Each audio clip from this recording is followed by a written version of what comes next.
வேலை தேடுபவர்களை கண்காணிப்பதற்காக பிரான்ஸ் திறவாய் நிறுவனம் ஒரு புதிய செயற்கை நுண்ணறிவு வழிமுறையை உருவாக்கி வருவதாக தகவல்கள் வெளியாகியுள்ளன. வேலை தேடுதல் கண்காணிப்புக்கான இலக்கு என பெயரிடப்பட்டுள்ள இந்த செயலி வேலை தேடும் கடமைகளை மீறுபவர்களை முன்கூட்டியே கணிக்க திட்டமிட்டுள்ளது. இது தற்போது சோதனை கட்டத்தில் உள்ளது.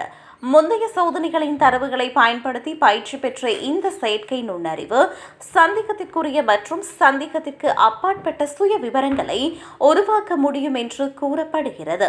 இதன் மூலம் முன்னுரிமை அடிப்படையில் விசாரிக்கப்பட வேண்டியவர்களின் பட்டியல் தயாரிக்கப்படும்.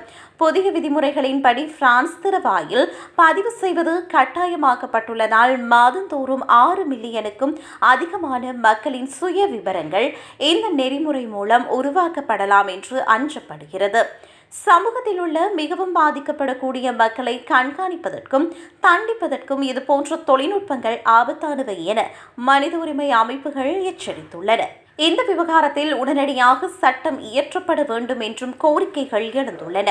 பிரான்ஸ் திறவாய் நிறுவனம் ஏழைகளை கண்காணிப்பதற்காக செயற்கை நுண்ணறிவை பயன்படுத்துவதாக அரசியல்வாதிகளும் கடுமையாக விமர்சித்துள்ளனர். தொழில்நுட்ப தீர்வுகளின் பெயரால் ஏழை எளியோரின் சமூக யதார்த்தத்தை அதிகாரிகள் புறக்கணிக்கக்கூடாது எனவும் கண்டனங்கள் வலுத்து வருகின்றன.